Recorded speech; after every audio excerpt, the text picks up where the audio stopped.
بسم الله الرحمن الرحيم الحمد لله رب العالمين والصلاة والسلام على أشرف الأنبياء والمرسلين سيدنا وحبيبنا وشفيعنا مولانا محمد وعلى آله وصحبه أجمعين.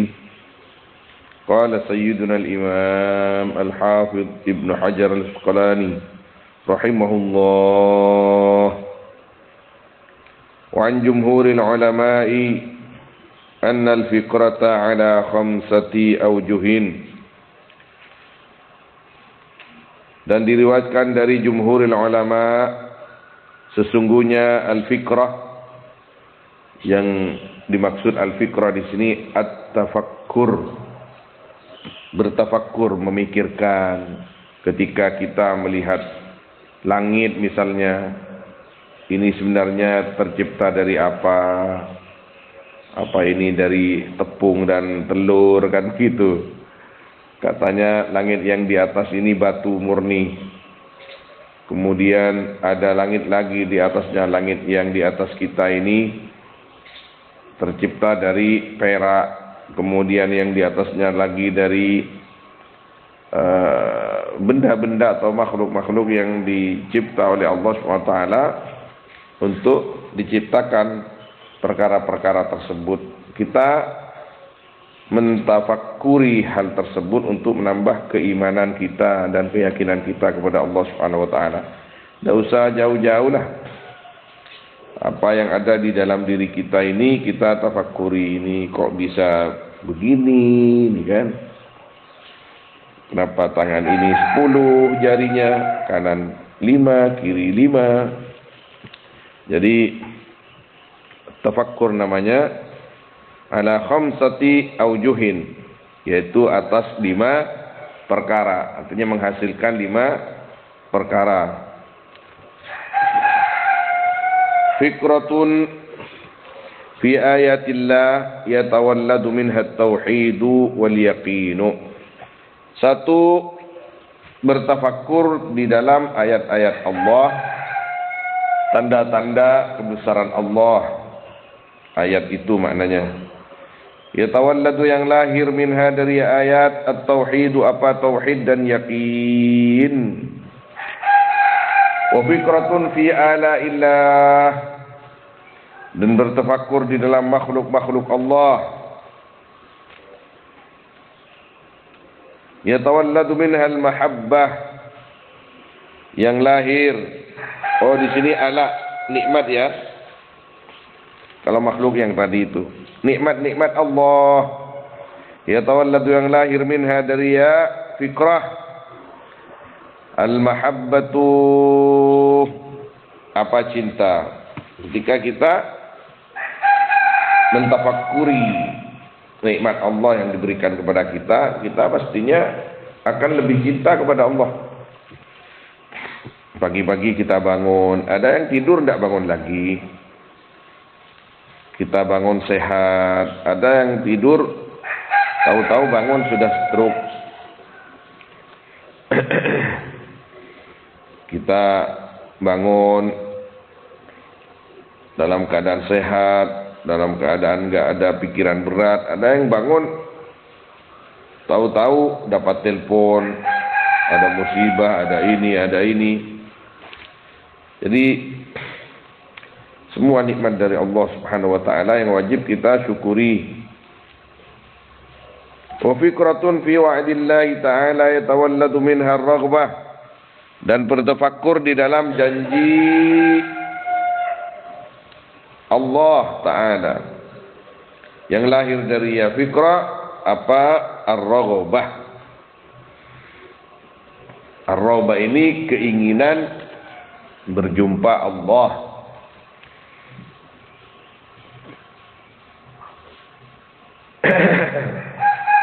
Jadi ketika kita misalkan sholat berjamaah ini pahalanya 25 kali lipat daripada sholat sendiri. Itu seperti apa? Pahala itu seperti apa sih? Pahala itu. Nah, kita kalau melakukan apa yang diperintahkan oleh Allah, nanti ada daya tarik untuk melihat apa pahala itu secara umum. Secara khusus ada nanti lahir di dalam hati kita ini ingin berjumpa dengan Allah Subhanahu wa taala. Wa fikratun fi wa'idillah, dan bertafakkur di dalam ancaman Allah. Kalau melakukan maksiat, ancamannya ini, ancamannya ini, ancamannya ini. Yatawalladu minhal haibah, yang lahir dari ya fikrah apa haibah, takut kepada Allah. Maka orang yang ngaji itu lebih mudah takut kepada Allah dari yang enggak ngaji, karena secara umum ada yang mengingatkan, secara khusus tahu hukumnya. Ini enggak boleh, ini enggak boleh, ini enggak boleh. Sehingga menjauh dari perkara-perkara yang tidak baik itu. Wa fikratun fi taqsiri nafsih 'anit ta'ati ma'a ihsanillahi ilaihi yatawalladu minhal haya'u, dan bertafakkur di dalam lalainya dirinya man 'anit ta'ati, dari berbuat taat, ma'a ihsanillahi ilaihi, beserta baiknya Allah kepada man, yatawalladu, yang lahir minha dari ya fikrah, al-haya'u, apa rasa malu. Ya Allah, taat sedikit dibaikin terus oleh Allah. Taat sedikit sehat, tidak terganggu. Taat sedikit malah masih melakukan hal-hal yang kurang baik, tapi Allah tetap baik kepada kita. Jadi kita malu kepada Allah. Yang seharusnya banyak ibadah, kok enggak banyak ibadah, kita malu. Yang harusnya tidak banyak lupa, malah kita lupa, kita malu. Wa an ba'dil hukama'i, dan diriwayatkan dari sebagian orang-orang bijak, baina yaday taqwa khamsu aqabatin man jawazaha nalat taqwa, yaitu di depan takwa adapun 5 aqabat. Aqabat ini bisa diberi makna gunung atau rintangan atau hambatan. Man jawazaha, barang siapa yang melewati atau bisa melewati akan khamsa aqabat, nalat taqwa, maka memperoleh man akan takwa. Awaluha, takwa yang betul-betul takwa, jangan yang matur hanya takwa ungku padan melihare umpamana. Arek berdu ya dan 10 miki. Apa dia segentang setong. Menre arek lagi no. Bahasa Maduran kan sini kan. Menre arek deh. Masih lain. Arek kan meni arek. Arek kia, kengkun si arek segentang. Kalau ini takwa. Kalau yang lain takwa juga, tapi enggak seperti yang ini. Jadi orang yang bisa melewati 5 perkara ini, maka dia betul-betul mendapatkan takwa. Takwa yang super. Awaluha ikhtiyaru syiddati ala an-ni'mah, memilih asyiddah, berat, ala nikmat, atas nikmat. Tidur nikmat, alhamdulillah, nikmat. Tidur jam 9 sudah tidur, bangun-bangun sudah pagi, subuh. Berapa jam jadi? 10, 11, 12, 2, 3, 4, 7 jam. Ki siang ada dung ya.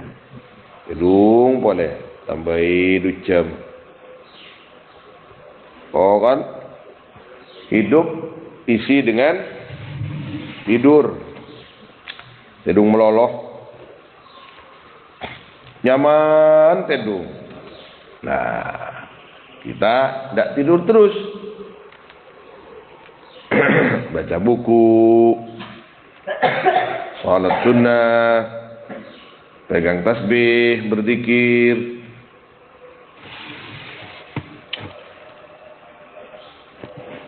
Wasaniha ikhtiyarul juhdi ala rahati. Adapun yang nomor 2 yaitu memilih, sama ini maknanya, beda dikit secara pengertian. Memilih bersungguh-sungguh ala rahati, atas santai. Ada orang santai. Kok kamu santai banget? Apa kamu tidak merasa bahwa kamu itu akan kembali kepada Allah dan tidak selamanya di dunia? Kita ini berperang dengan waktu. Waktu kita ini harus dimanfaatkan sedemikian rupa. Jangan disia-siakan. Orang yang hanya roha, nyari seneng, nyari istirahat, nyari tenang, tak ibadah, main daud takwa, tak punya takwa yang super. Wasalisu ikhtiyaruz dzulli 'alal izzi, memilih dzul, hina, daripada alal izzi, di atas al-izz, mulia. Artinya hendak tinggi hati, tak tinggi pangarap, sudah tawadhu. Yang dimaksud tawadhu. Warabi'uha ikhtiyarus sukuti 'alal fuduli, memilih diam, 'alal fuduli, atas banyak bicara. Fudul, banyak bicara. Makna asalnya lebih. Wa khamisuha ikhtiyarul mauti 'alal hayati. Nomor 5, milih mati 'alal hayati, di atas hidup. Artinya lebih senang mati daripada hidup. Bunuh diri dong, bukan. Yang dimaksud lebih memilih mati daripada hayat, hidup. Maka di sini maknanya melakukan hal-hal yang bermanfaat, yang bisa diambil manfaatnya setelah mati, daripada hanya selalu berusaha untuk memakmurkan kehidupan duniawinya. Wa 'anil Nabi sallallahu alaihi wasallam an-najwa tahsunul asrar was sadaqatu tahsunul amwal wal ikhlasu yahsunul a'mal was sidqu yahsunul aqwal wal masyuratu tahsunul ara. Adapun an-najwa, bicara kecil, canteng Madura tok kotok. Artinya di sini ya tidak keras pembicaranya. Tahsunul asrar, yaitu menjaga an-najwa, akan rahasia-rahasia, karena enggak banyak orang yang dengar. Was-sadaqatu, adapun sedekah yaitu menjaga harta, wal ikhlas yasunul amwal a'mal. Adapun ikhlas yaitu menjaga ikhlas akan amal. Wasidqu yasunul aqwal, adapun kejujuran yaitu menjaga sidik akan aqwal. Wal masyuratu, adapun masyurah tasunul ara, yaitu menjaga masyurah akan pendapat, banyak-banyak pendapat. Artinya kalau mau pendapatnya itu dihargai, musyawarah dulu. Karena kalau sudah musyawarah berarti keputusan bukan sepihak, maka tidak akan banyak yang menentang. Karena menentang pendapat itu bukan menentang satu orang, katanya, menentang orang banyak. Pembicaraannya ingin terjaga, jujurlah. Amalnya ingin diterima, ikhlaslah. Hartanya mau terjaga, terpelihara, banyak sedekah. Rahasianya mau terjaga, terpelihara, jaga aja bentar. Qala Nabi sallallahu alaihi wasallam, inna fi jami'il mali khamsata asya'a. Allahu a'lam. Sallallahu alaihi wasallam ala sayyidina Muhammad wa alihi wa sahbihi ajma'in. Alhamdulillahirabbil alamin. Al-Fatihah.